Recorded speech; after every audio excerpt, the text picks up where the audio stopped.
For folks who don't know, the Free State Project is a movement of voluntary human action where we are trying to concentrate libertarians in the state of New Hampshire. I think we've done more in the last decade than every other libertarian movement combined has accomplished in the last 5 decades.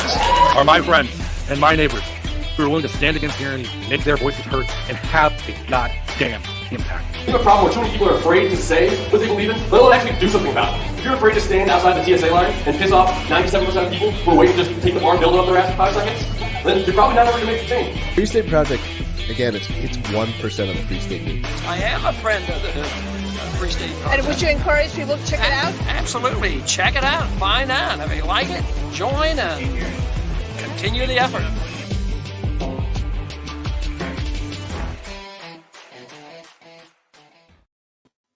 Ladies and gentlemen, boys and girls, libertarians and anarchists, movers, natives, and those on your way, thanks for tuning in to another episode of Free State Live, where you get to hear about all the ways you can live free or die in the free state of New Hampshire. First and foremost, it's time to welcome back your lovable cast of characters. Myself, I'm Justin O'Donnell, former libertarian candidate for U.S. Senate and host of the O'Donnell for Liberty podcast. Joining me, as always, we got full steam activist and meme lord extraordinaire, Bill Barger, a West Side native. How are you, Bill?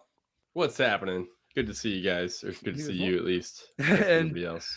And joining us this week, of Moms for Liberty and We Heart West, one of my favorite people in Manchester, New Hampshire, Mari Fontaine. Mari, Hi. Thank you for joining us. How are you today? Good. Thanks for having me. So good to see you, Mari. We got a great show for you guys. If we want to talk about how libertarians are actually getting out in their community and doing things to make a positive impact on not just other libertarians and free staters, but the city as a whole and making it better. But before we get into that, first things first, you know it, you love it, you've come to expect it, your weekly update. 2 minutes, let's go. Free. This week's weekly update is all about hysteria and outrage surrounding new variants of COVID-19. People of Earth, I am Lur of the planet Omicron Persei 8. The Omicron variant, the newest in the ongoing endemic of COVID-19, seems to be the most contagious and fastest spreading of the COVID-19 virus, while also being the least serious and least deadly incarnation yet. The major sports leagues have been struggling to continue competition with strict COVID protocols, even though the players testing positive aren't reporting symptoms or getting sick at all. The Brooklyn Nets finally caved in their refusal to allow Kyrie Irving to play, as he had refused vaccination, yet he immediately tested positive and entered COVID protocols with 0 symptoms. The Tampa Bay Buccaneers have returned receiver Antonio Brown to their roster after he served a 3-game suspension for using a fake vaccine card, even though he's still unvaccinated. The Cleveland Browns are starting their third-string quarterback in tonight's Monday Night Football game, as starter Baker Mayfield has failed to clear COVID-19 protocols with negative testing, regardless of the fact that he is fully vaccinated and experiencing 0 symptoms. As a result of player shortages and rescheduled games, the National Football League has announced a change to its COVID protocols moving forward, and will no longer be testing vaccinated and asymptomatic players after 150 players were disqualified under COVID protocols, the vast majority of them being asymptomatic and experiencing 0 sickness or symptoms this week. The outbreak hasn't been limited to sports, as the virus is hitting high-profile, fully vaccinated and boosted politicians as well. Fully vaccinated, fully boosted Massachusetts Senator Elizabeth Warren took to Twitter to complain and proclaim that she has tested positive for the Omicron variant. Similarly vaccinated New Jersey Senator Cory Booker tested positive after a fundraising event with New Hampshire Democrats. New Hampshire Democrats like State Representative Rosemary Rung, who took to Twitter to decry the state's lack of mandates and complain that the governor not wearing a mask was a threat to the children, right before taking her own mask to take a selfie with and possibly transmit COVID to Senator Booker. That's all for this week's weekly update, so check in next Monday for the latest in the news.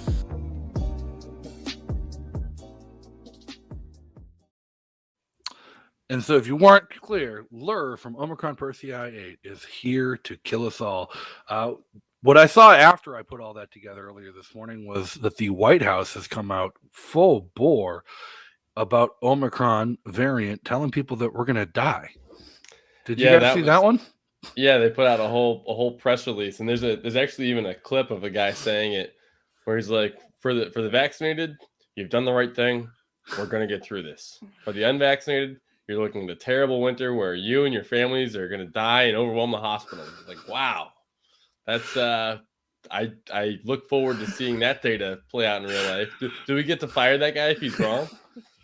Well, it's one hell of a way to start spreading holiday cheer as we get into the Christmas season and the new year. And I mean, we're well into what should be a normal flu season, and things are still tempered and tapered after all of 2 years of not having a flu. And we only just got our first snow here in New Hampshire. Well, and I'm just gonna live every day like it's my last at this point. Well, Joe Biden go do all the things that I haven't gotten done yet. So, Mari, what kind of things is We Heart West actually working on? Like, what you guys have had some recent Christmas spirit We that have. you've done. Yeah. So our recent project that we did was a community Christmas tree on the west side. There's a beautiful trail on the west side called the Piscataqua River Trail, it goes into the Goffstown Rail Trail. So we just found a tree out there and decorated it with ornaments I got off Craigslist. So we didn't buy them new. They're recycled. They're upcycled. And it was fun. It was cool. So not all libertarian activism has to be just taking it to the state and screaming at the school board. No, and that's why the varying things that I do, I think We Heart West is my favorite because it's all about what we can do and build as a community and how we can help our community without needing the government to do it for us. And so it's just exemplifying that we can take our community into our own hands. We see trash in the street. We don't need to rely on the government to solve that problem. We can come together as community members and pick it up. We can spread the joy of Christmas out. We did get we got a couple haters online about the Christmas tree. Haters? Weird. What could they possibly hate about it? They asked us if we got permission to decorate the tree. Well, I think the most certainly is not a libertarian answer to go get permission. Right. And so what was cool was there was like a couple of those and then so many people that I don't even know that are just, normal community members said, hey, knock it off. This is so cool. We love this. We're excited to have the tree. That's such a dumb thing to say. So that was really neat. You guys did put out an open invitation for members of the community, not just libertarians, not just We Heart West volunteers, just everyone on the west side to come decorate the tree. Has it been spruced up even more? Have you gone back and checked? I have gone back and checked. I put some of my own ornaments up that kids at my son's co-op made, but I haven't gone since the snow. So I'm excited to go see if anyone's added their ornaments to it. So, this is just like one example of things you guys have been doing. Like, how long have you been going with We Heart West, and what was it that I think made you guys want to start something like this? Well, it's kind of what I said before. We just wanted to just take the health of our community into our own hands. Like, we don't need to rely on anyone else to do that. And so we saw some issues on the west side. There was a lot of trash in the neighborhood. So we said, you know what, let's just get together and do these neighborhood cleanups. So we organized about 3 years ago, started doing these, every couple weeks cleanups, just would put a blast out to the Facebook groups. And a lot of people started showing up, just bagging trash and cleaning up parks. And we got a bunch of students from St. A's College to join us one year, various community members, local politicians. So that was kind of the first thing that we did, because it's so easy to just take a bag and pick up trash. There's not much activation effort to do that. You've even gotten me to go out and do it a couple times. And that's hard because it's early in the morning and everyone knows I don't like to get out of bed. Yeah. And I remember you came after a particularly late night and you still showed up to pick up trash. So yeah, it was helpful. It was good. So I love that you guys do this. So my perspective, having just found out about the whole Free State Project. I mean, I knew about it, but just kind of found the community and joined up. I grew up on the west side and I had no idea that was going on. I've lived on the west side. I guess I wasn't around, as much since you guys started it, but it's great that now that I'm spending my time back on the west side, thinking I never would have predicted in 2010 or 2011 when I was first becoming a libertarian that I would move back to the west side and the people who would be cleaning up Rock Rimmon, which is one of my favorite places in town, would be just the libertarian communities. It's also one of the only places where you can just walk around and you just see porcupines on people's cars or in people's garages. I walk by in the alley, a couple blocks from my house. There's a porcupine just like it says Liberty, just leaning against somebody's garage. So the west side of Manchester is a great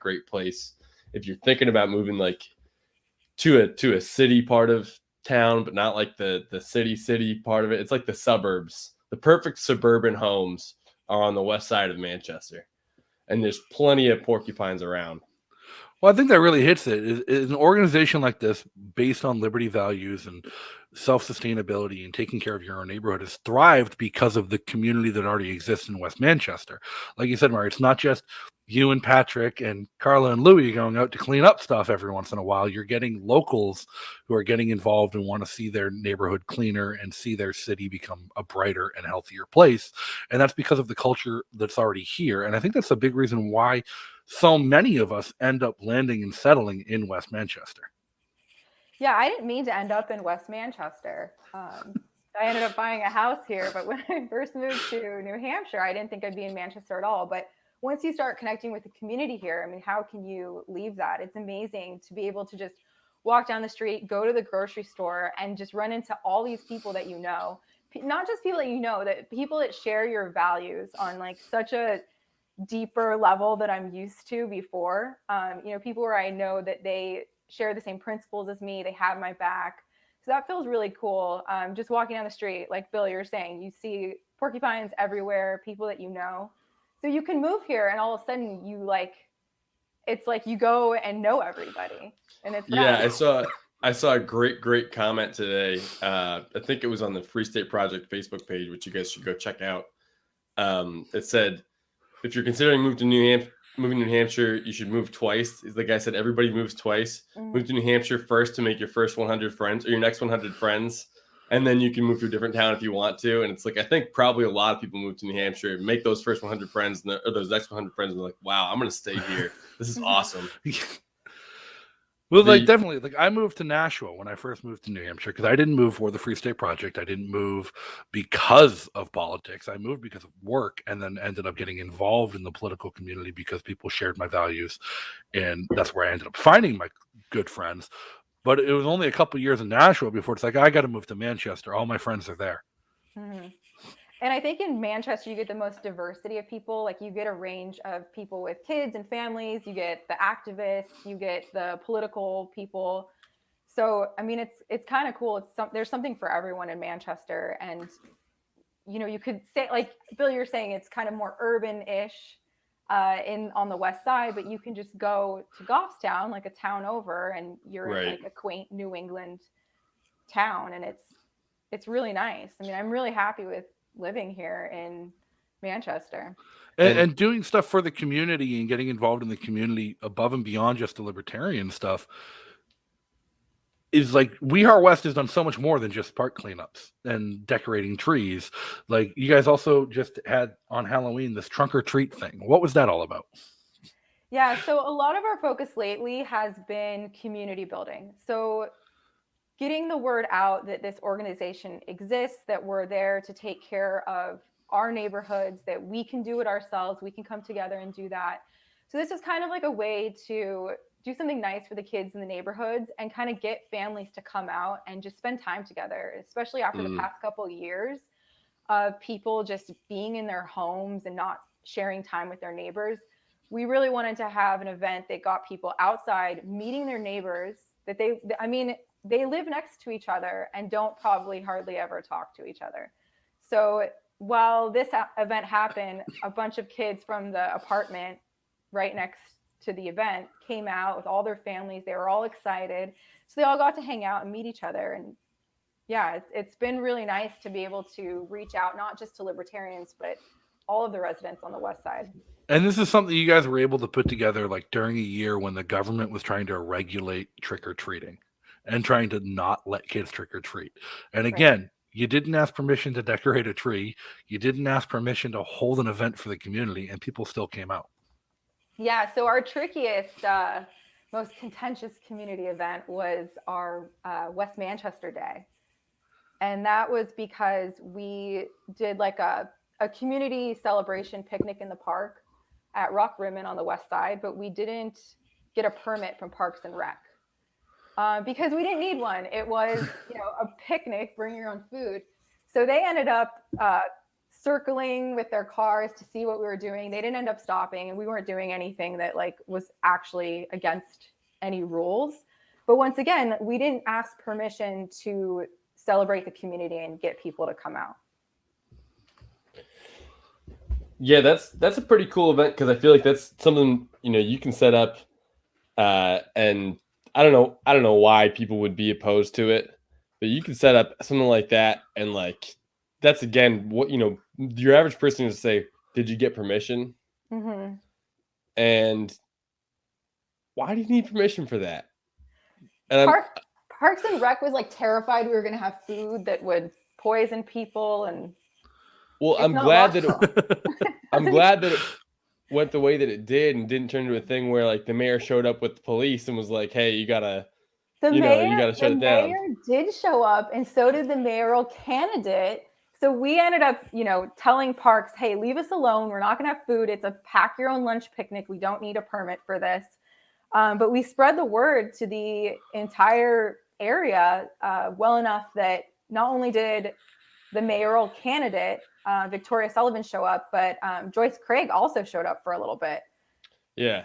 So it's pretty cool that, in a town where people were, they might ask if you need permission decorating a Christmas tree, 2 people or whatever. Actually, what happens is libertarians throw an event. It's all voluntary. The mayor shows up because she feels like she should. Her opponent shows up because and they're competing for our attention at this point, which is like, where else is that happening? And also, nobody even tried to shut it down. I went. No. It was great. We were playing bocce ball. It was fun. I juggled. Yeah. We had tug of war. Yeah, I saw the tug of war. So Mark Wharton has a question.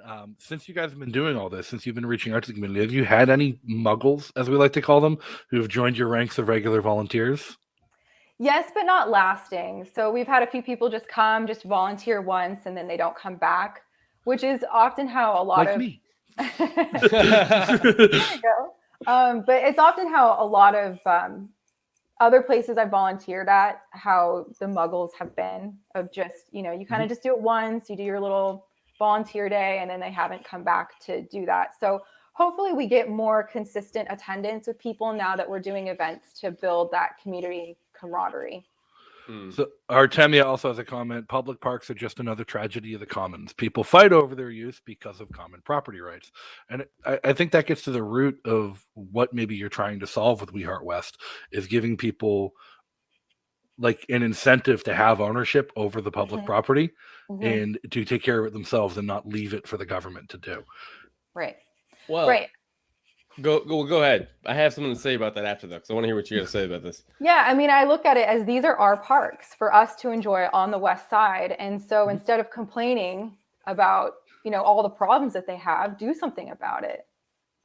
So that's what we're trying to do. Yeah, so I love that. I absolutely love that. And I think ultimately it would be great because, the city of Manchester doesn't do the best job of maintaining our parks. It would be great if Rock Rimmon was maybe a private park one day. It's the biggest park in the city. I would love for it to be. I mean, listen, if the school choice goes through and we ultimately can make school choice or homeschooling or private schooling an option for every family in Manchester or in New Hampshire, then imagine what we could do if we tore down Northwest Elementary School and turned Rock Rimmon into a water park, make it a private park, make it awesome. Let's make it like a big attraction. Like Manchester has this big, awesome geographical feature. Why don't we turn it into something amazing? I mean, it is. I love it. I was there 2 days ago, right before it snowed. It was awesome.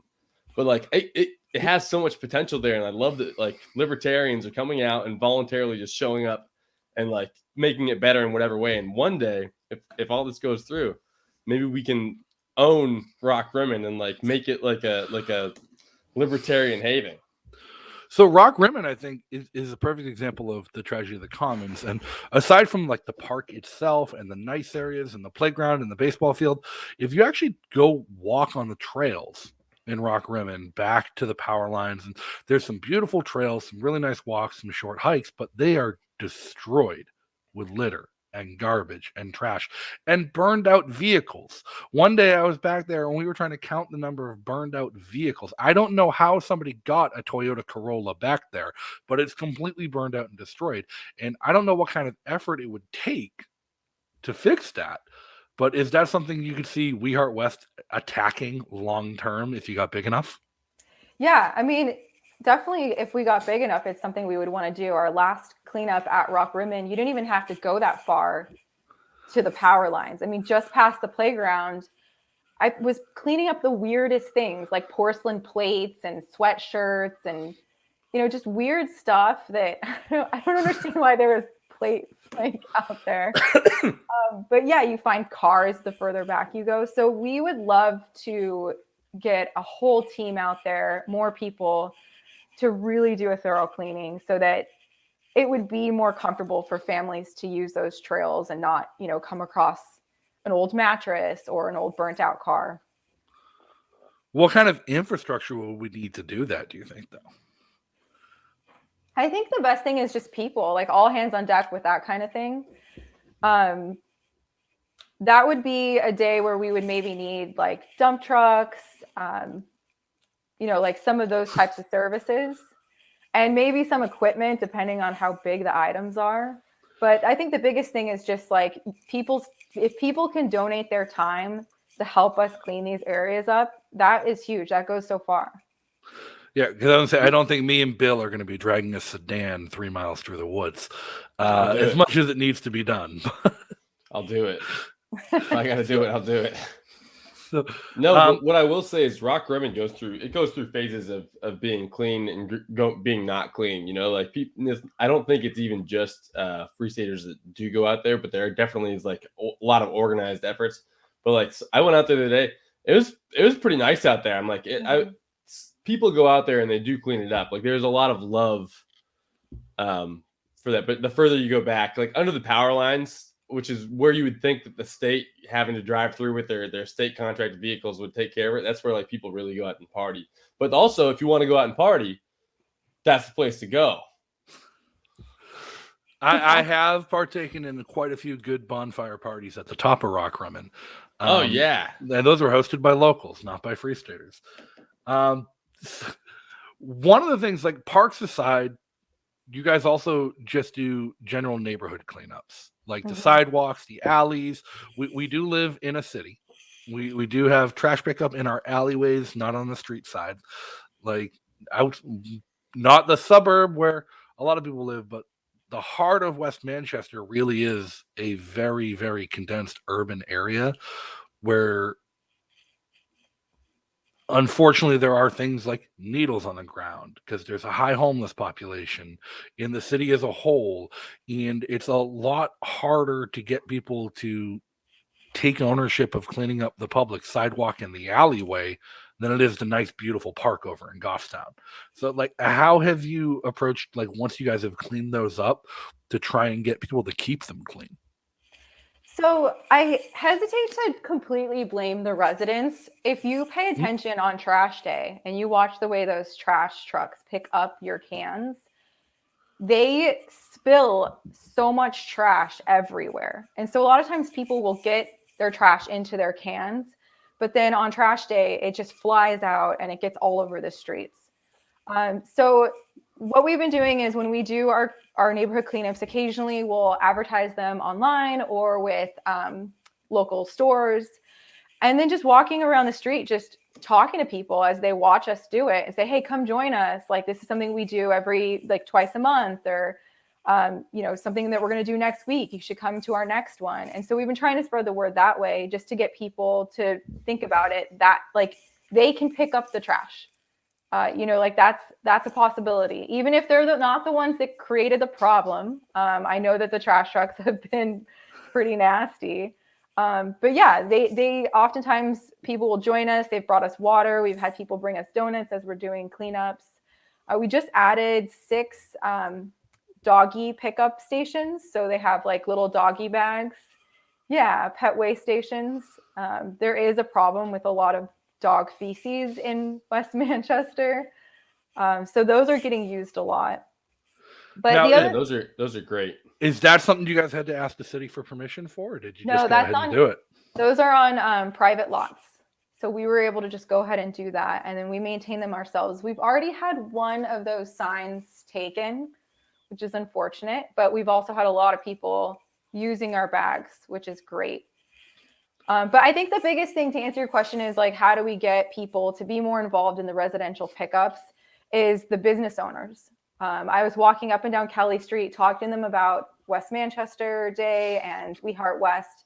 And they were all really excited. And they all told me that they clean out their front storefront areas on Kelly Street every day. They sweep it, they clean it, they take a lot of pride. A lot of them have been there for 20 years. So that's already something that exists on the West Side. It's just something that I want to spread and have people talking about. Yeah, as Artemia points, it's in their interest because it drags business in. And we would think it's in our interest as residents to keep the place that we live nice. And that's what's great about people doing it. Now, have you guys ever actually gotten any pushback from the city?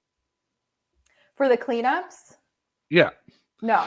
Because I know in some places, like out in Oregon, when people tried to do guerrilla cleanups of their neighborhoods, they'd get fined. And the city would send them notices to cease and desist and tell them they weren't allowed to fix things and weren't allowed to help because it took away jobs from the union city workers. No, we haven't been bothered by the city at all. The only time they really got involved was, the mayor came and hung out with us at our West Manchester Day. But as far as the cleanups go, no, everyone's been super excited and supportive. Now, do you guys brand yourself as Free Staters when you do this stuff, or is it just a local organization that Free Staters happen to be a part of? So, yeah, it's not under the Free State Project. It is its own, nonprofit organization, We Heart West. Some of us happen to be Free Staters. Some of the people that help happen to be Free Staters, but it's not just for Free Staters. It's not just about, involving, Free Staters only. It's supposed to be for the whole West Side community. I like that. And do you guys? I feel like in the next couple of years, you started was it 2019 or 2018? You said 3 years, right? 3 years, yeah. It's kind of just before COVID started. So I feel like a couple more years of momentum, you'll really see a lot of people getting sucked in. It'll really be a cultural movement toward oh, look at these guys. They're doing so much. And, for the reputation that I think the progressives like to develop for Free Staters or libertarians or whoever, to have more organizations under our belt like this, where it's like, look, these people it's a purely charitable organization. It's run by some Free Staters, but they're helping out the whole community and the community loves it. Mm-hmm. That's a great thing to have going on. And I think a couple more years of momentum, because the West Side Day, I'm blown away. I never imagined that my side of town would have its own day. That's silly. It's silly, but it's true, right? It's like there's a whole day, there's no East Side Day. Right. They don't have that. So it's great. Things like that, and people will be excited. People came out to West Side Day. I'm sure next year there'll be more people at West Side Day. Mm-hmm. Mm-hmm. So I think for just regular, what did the person say? Like normies. I hope that when they see just, regular people on the West Side that maybe aren't necessarily Free Staters, I hope that they see this organization, they get excited, they feel empowered to do something for their own community, and that's okay. They don't need permission, that they can go ahead and improve things on their own with their, neighbors. But I think that what I'd like to see libertarians get out of this is sometimes we get wrapped up on what we don't want. There's a lot of protesting and frustration about things that we see going wrong. And so I hope that people look at We Heart West and they see that, okay, maybe we can put a lot of energy towards something that we do want. We can live our values and our principles. We can act in a way that, does something to help others without being forced to do that. And I think that that's probably the most important thing that we can do as libertarians. Now, Katie did make the comment that the folks at the Shell tried to get together at the park across the street, and they noticed that their gazebo needed some major love and trees trimmed, and they asked for permission to fix it up, and we can guess the outcome there. To which Artemia says, just do it anyways.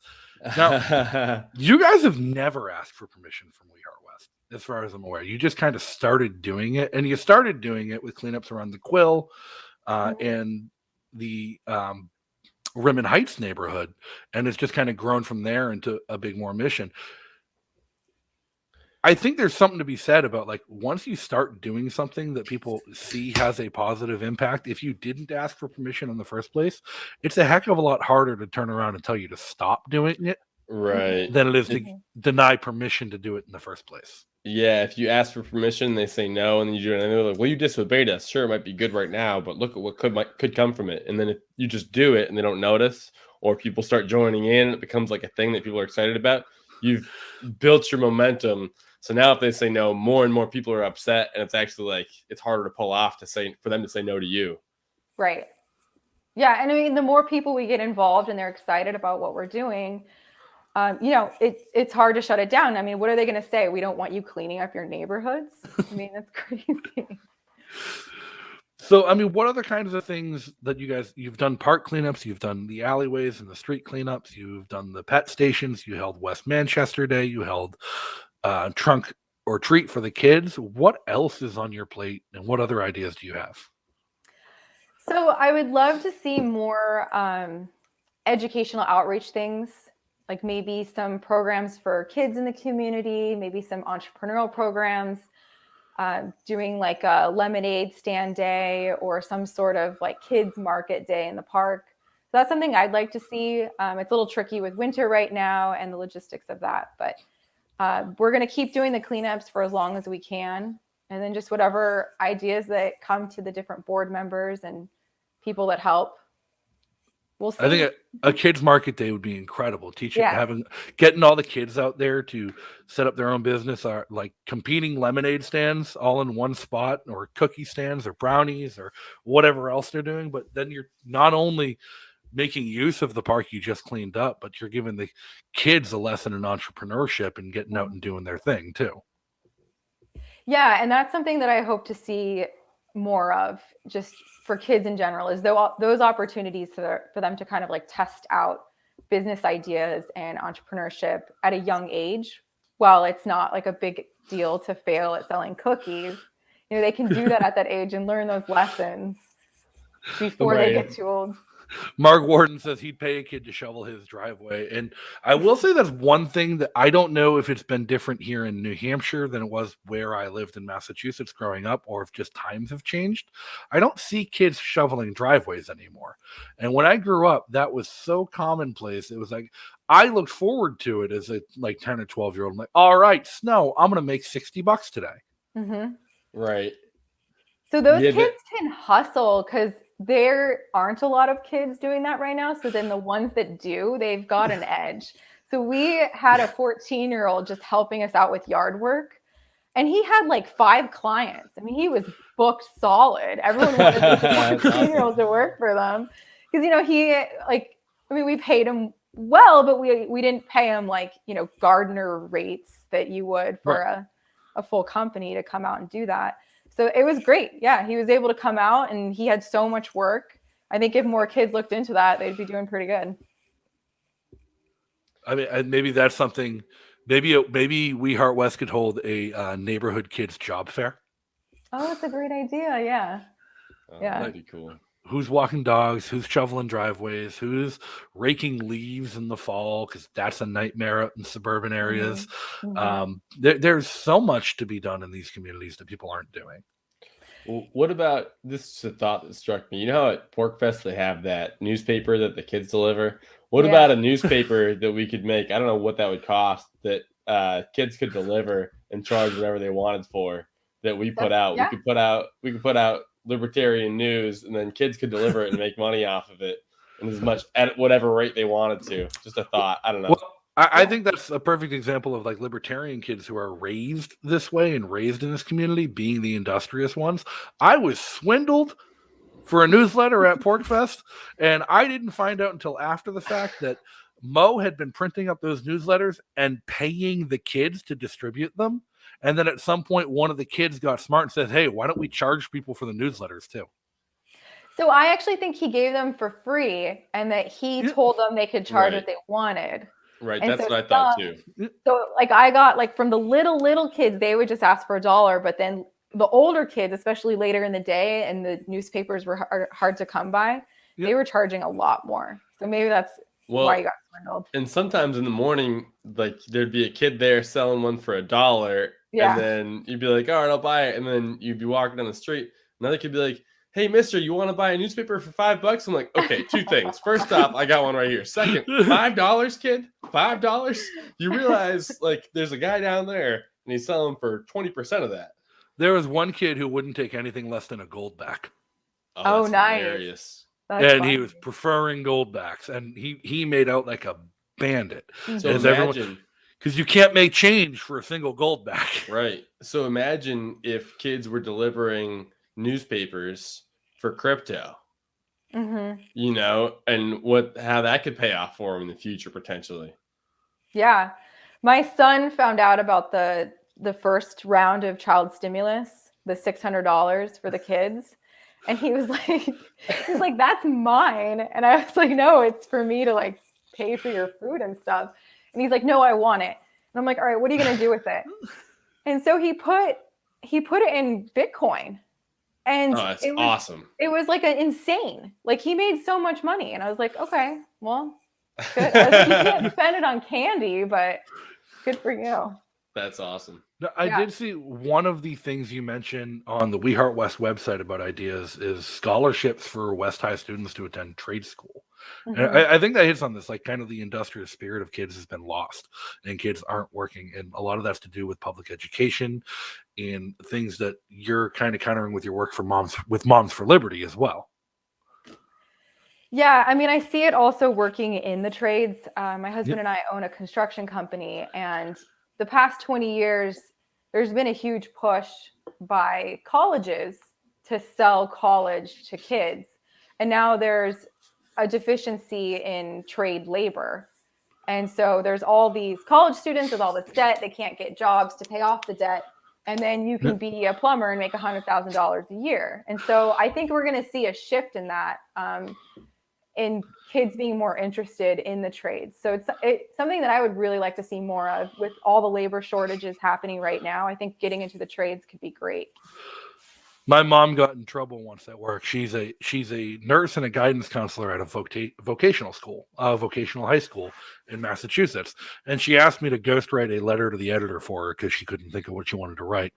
And I wrote about how trade schools and voc schools getting their federal funding contingent on college placement rates was fundamentally misunderstanding the purpose of trade schools and voc schools. Oh yeah. And that they're a trade school being punished for having a high dropout rate between junior and senior year, when it should be celebrated that the majority of those kids are competent enough in their field of study to go straight into an apprenticeship before they graduate. Right. And to also understand that you don't just learn the trades in school. And there's, real life learning going on, which I don't think has been celebrated recently. A lot of it is just holding kids in this like perpetual childhood through college. They don't do anything in the real world. I will say one of the things the West Side definitely has going for it is there's definitely a culture of like agorism where it's just companies just doing their work, and there's kids who are probably working for their parents whenever it's appropriate, and people dropping out of school might be doing it because they're like, my dad needed help. It's like there's definitely like a lot of small, just like locally owned West Side businesses that are like, we're doing our thing here.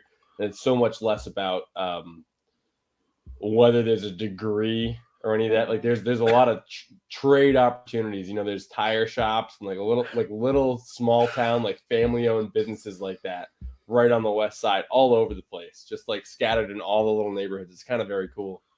Well, those are the guys that will actually take the time to hire like a 14 or 15-year-old. You're not going to get like a big corporation doing that, but a lot of these small mom and pop businesses, they'll hire their kids' friends for the summer. They'll teach them how to do a few things around the shop. And then those kids get that hands-on experience that a lot of kids are lacking these days. But you don't see that in the bigger businesses, which are, dominating. Yeah, right. Like a college kid could come work at like, John and Sons Tires or whatever, maybe for his summer, no problem. If he was like, I'm just a neighborhood kid who was around here. You got some work for me, Mr. Mr. What I don't know what the guy's last name is, but you could then go work at the neighborhood tire shop. Just being a kid, there's enough small businesses. It's all local. It's a very tight knit community. There's restaurants that are staples of like 50, 60 years. How long has Shave Ice Sean been open, for example? Like that's forever. a Free State frequented restaurant, but it's a very tight knit community. So there's all of those opportunities here. Now, aside from the cleanups, the agorism, the revitalizing the working ethic of the youth in the cities, all incredible, all fantastic things that I think the city needs, the state needs, the country needs, the community needs most of all, and that's what you're doing, and that's a fantastic thing. Has there been any ideas of using We Heart West as in an organizational capacity to maybe expanding to other areas that libertarians have targeted in government funding, because we're all about slashing government funding, and everyone's question is all about, well, who's going to do it if the government's not doing it? And the answer lately is We Heart West is doing it. Like, We Heart West is picking up the dog poop in the park. We Heart West is picking up the trash in the alleyways. Would We Heart West do things like feed the homeless, have shelter drives for cold winters, set up funds to help people with emergency assistance for fuel and stuff in the winter and stuff like that? Yeah, I mean, those are all great ideas that we're hoping to do. It's just a matter of building that momentum, building up to that. But we definitely don't want to just stop here at, a few cleanups in the neighborhood. We definitely want to take it to the next level and relieve the burden on the government and offer an alternative way to address problems in our community. So I would love to see that. I would love to see, community centers that we can do different outreach programs at. I think it'd be really cool. So there used to be a great libertarian fueled drive every year around Thanksgiving to get meals to the needy and coats and care packages to people for the winter, called Shire Sharing, that kind of fell to the wayside because it was centered around an individual, a single person that was their identity, it was their project. And when they kind of had a falling out with some people and let personal drama get in the way of fulfilling the needs that they were fulfilling, I think that's something where We Heart West could step up as an organization and not as an individual to really bring back that spirit of giving and community. Because the Shire Sharing used to be something you'd get 100 libertarians from all over the state just descending into a warehouse to pack bags and dinners for the homeless, and it was incredible. Mm-hmm. Yeah, I mean, it's such a great thing to do, especially that time of year, because that's when people are really thinking about the holiday spirit. But I would like to see that type of spirit the rest of the year, and just figure out a way to, build that kind of momentum at other times, not just on Thanksgiving or Christmas, but to do it other times.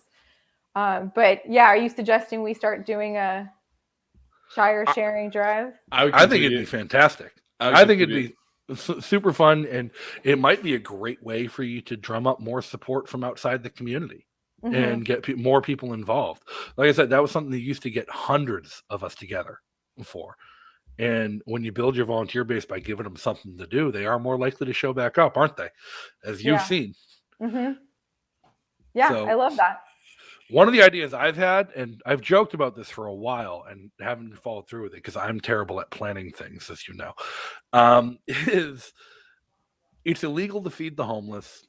You can't have a party in the park without a permit. And I've thought it would be hilarious and super fun to throw a guerrilla feed the homeless barbecue in Veterans Park in Manchester. Mm-hmm. Not ask permission, just a bunch of people showing up with grills, get a bounce house for the kids, and just make a big day of it and feed everyone that shows up. Yeah, I think if you get enough people, I mean, kind of what are they going to do? And an example of that is when Trump had all those rallies in Manchester, there was this whole caravan of people that would sell wares on the street. They were selling them on the highway exit ramps. Yeah, everywhere. They didn't permits to do that, but there were so many that showed up to like sell their, Trump T-shirts and like their flags and stuff. People just didn't say anything. They're just like, okay, this is what's happening. So I think that if you did a huge barbecue and had a lot of people out, yeah, I think it could be fun. You can't arrest everybody. Right. Well, they can try, but Yeah. it'll be real fun to see them try and arrest people for just having a good time with their neighbors at the park. And it's really bad PR to arrest those people. You know what I'm saying? Like really bad PR. So what kind of other stuff are you working on, Mario? I know you're involved with Moms for Liberty and everything that's been going on with them lately. Is there anything else you've been doing lately? I'm on the outreach committee for the Libertarian Party of New Hampshire, and I'm planning a Libertarians versus Republicans hockey event. I'm excited for that one. I'm really excited for this. Tickets aren't on sale yet, though, are they? January 1st on Eventbrite, we'll have tickets on sale. It's $10 a ticket. Kids are free. And from 4 to 5:30 is the game. And then at 5:30, we have open skate till 6. So you can just bring your skates, use the rink. It should be really fun. We've got 15 players on the Libertarian team. Our jerseys are on the way. The Republican team is getting stronger. So I'm really excited. I think it'll be fun, especially with a lot of the, shutdowns of sporting events. We're having our own. And that's the thing about being out here is that we don't need to rely on, what we're allowed to do, what we're mandated to do. We can create our own events, our own community privately and still enjoy things like an ice hockey game. Yeah, there's the old saying, ask for forgiveness, not for permission. New Hampshire, we don't have to do either. Right. Just do it. I have to say, so we're having our hockey game at the local city rink. And I have had to work with the city to reserve the hockey rink for it. Gotcha. And they've been really cool. They've been great, which is nice because, I live in this city. I don't want to have problems everywhere. So working with the city on this project actually has been really nice. They've been super supportive. And I told them what it was for. And they're just like, cool, sounds awesome. So okay. It's someone using the facility. I mean, yeah. In the end, what you're doing is actually justifying the facility's existence. And I don't think anyone's going to say it shouldn't exist. The city probably shouldn't be in management of it, but like, how often does it get used? Right. During hockey season, it gets used a lot. It was pretty tough to get reserved. But yeah. It's open year round, and it's not used all that often. Right. And especially the past 2 years with COVID, like without the community going in to take advantage of it and make use of it. And it's the same thing with the parks. Yeah. Mark Warden wants to know if the hockey game is open carry. Sure, I think so. So New Hampshire's open carry. Yeah, I mean, it's going to be a room full of libertarians and Republicans, so I would expect to see some of that. Yeah. And what are we raising money for? So Children's Scholarship Fund, it is a charity game. Mark is actually one of our sponsors. Thank you, Mark Warden, for your gold sponsorship. So yeah, we're raising money for the Children's Scholarship Fund that's been just amazing in promoting school choice in New Hampshire. And it is something that the Republicans and Libertarians can come together and support. I mean, we still want to beat the Republicans, but we're all there for the charity. Right. We want to win. I'm there for a fun time and an excuse to hang out with friends. I'm going to go. I can't skate. I'll be there.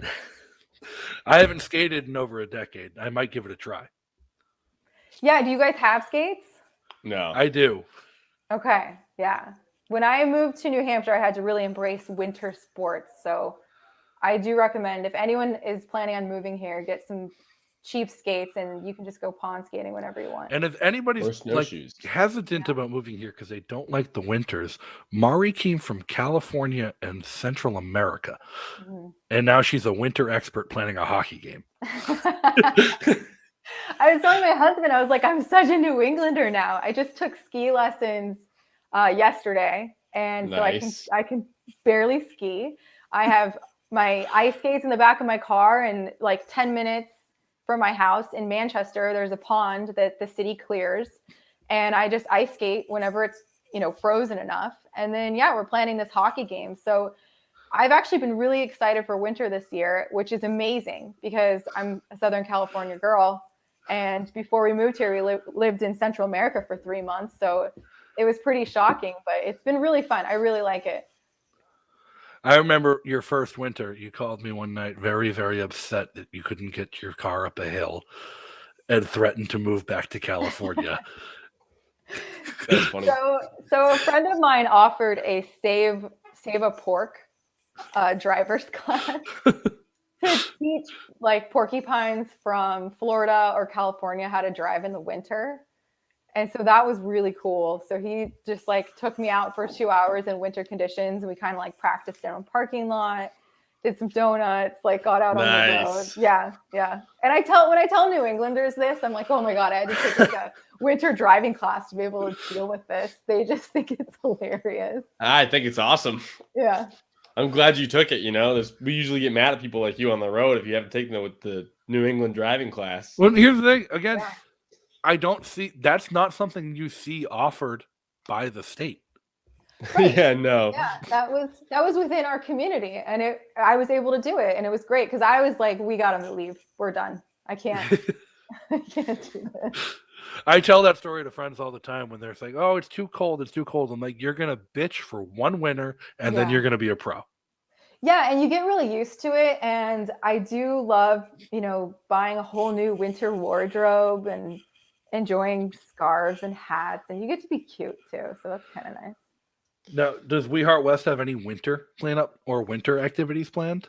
We haven't in the past, but I am thinking about maybe doing like some shoveling projects or things, to help people in winter. But I think I need to talk to the board to see if there's any other ideas on how we can make that happen. So, I mean, I think it might be difficult to get, but the city, if they're doing their job, should keep a list of the elderly and people who are on some kind of life support system or have difficulty getting around. I know this because I used to work for the government back when I lived in Massachusetts. And part of my job as an emergency manager was making sure that during blizzards and power outages, we made sure that they had someone checked up on, and if there's a power outage, we could get them to the hospital. Maybe it'd be possible to get a list of those people and have their driveways shoveled or plowed or taken care of for them, or their front steps in the cities or the sidewalks in front of their house when they're not going to be able to do it. I love that idea, like, so much. I didn't even know that, like, you could possibly figure out who needs that kind of help. But yeah, if I can get a list and we can get, people out there during a snow day to help people access their cars or leave their homes, that would be such a cool thing to do.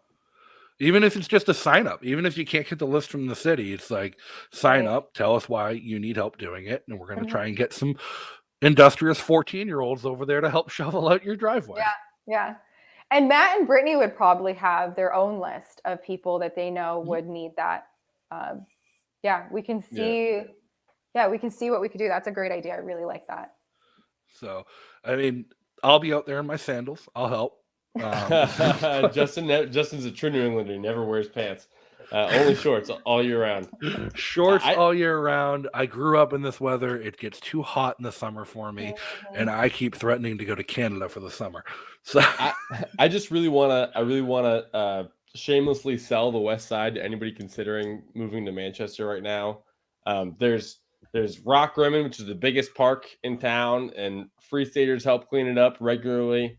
It's like 150-foot rock with a great view of the city, and it's like a bunch of trails and soccer fields and baseball fields around it, and there's a river that runs through. There's also the bike trails that Mari mentioned earlier, which are great. They run all the way into Goffstown. I think even past that into like New Boston and Ware. They run all the way actually to like Londonderry. They run through several towns. If you skip a couple towns, they run all the way up to the seacoast. So like that's great. There's like miles and miles of biking and walking and stuff you can do, and a bunch of trails. And yeah, walking around, you just see porcupines all the time. It's amazing. I love it. I grew up here, and it's like it's still great. And it's the best side of Manchester, and there's nowhere I don't think in New Hampshire where you can live where there's a higher concentration of porcupines. Mm-hmm. Yeah. So you definitely got to get here. And if you haven't moved yet, come for a visit. And when you do come for a visit, make sure you check out fsp.org/calendar. you can find a Liberty event, a meetup, a park cleanup, something going on almost every day of the week, every week of the month, including weekends, where you can come out and meet your fellow libertarians, fellow porcupines, and get involved with the community that's going to make you want to stay here. This past weekend out on the Seacoast, Dennis Pratt, Stephen Nass, and the fine folks over the Shell put on a great Liberty bus tour, and they sampled the Seacoast weekend. And you can check out seacoastwelcome.org for all the events and stuff that they're planning to get people out on the Seacoast, or as they like to call it, the Free Coast of New Hampshire. I know they just had a couple great comedy nights with Robbie Bernstein. People showed out by the dozens to go enjoy those. And yeah, that was awesome. And if you need help planning your trip, planning your visit, fsp.org/visitNewNH. You can get in touch with FSP volunteers who can help you put the pieces together to get you here for a visit before you come. And a perfect time to do that is going to be for the Liberty Forum. First weekend in March, the New Hampshire Liberty Forum, one of the better conferences of the year. If you like Freedom Forum, if you like the pavilion side of PorcFest, if you want to learn about how things are getting done in New Hampshire and how Free Staters and movers and shakers are making things work, absolutely come check that out. Also, we have the Free State Crypto Meetup, the longest running cryptocurrency meetup in the world. They're getting ready for their coming 500th consecutive meetup. They're selling tickets for it online. You can only purchase them in cryptocurrency. I've already got mine. Make sure you get yours and come hang out in Manchester with some great crypto enthusiasts and Free Staters. You'll be able to pay your bill in crypto that night at the restaurant. It's going to be a time you don't want to miss. And if you want to keep up to date with what we're doing and everything going on, check out Free State Project on Twitter at FreeStateNH or over on fsp.org and learn more about what Mari is doing. WeHeartWest.org. If you guys want to learn how you can get involved, they got links right up on their website, how you can get involved. They need volunteers, they need donors, help them get it. You can get We Heart West gear. They've got a merch shop. If you just want to brand yourself as supporting them and you're too lazy to get out of bed and go help like I am sometimes, you can always support their mission and always make sure they're funded so that they can get these projects done and they can help build the community and make it a better place. Mari, is there anything else you want to let people know before we sign off? I hope you move here and join our cleanups. Thanks for having me. This has been a great conversation. Thank you for coming out, Mari. Thank you for joining us tonight. Bill, where can everybody follow you? Same place as usual. Bill's a joke. And the West Side. Come to the West Side. It's the best side of New Hampshire. If you guys want to follow me, you can follow me on Twitter at O'Donnell for NH holdover tag. Never going to get rid of it. And check out my other show, O'Donnell for Liberty. Airs Tuesday or Wednesday nights once a week. And we talk a lot about the Free State Project and the Liberty movement as a whole and how the Free State Project is winning where it's losing elsewhere and why people should get here to New Hampshire. Look forward to that follow. Thank you guys for tuning in tonight. Thank you for all the comments and questions in chat. And until next time, be free.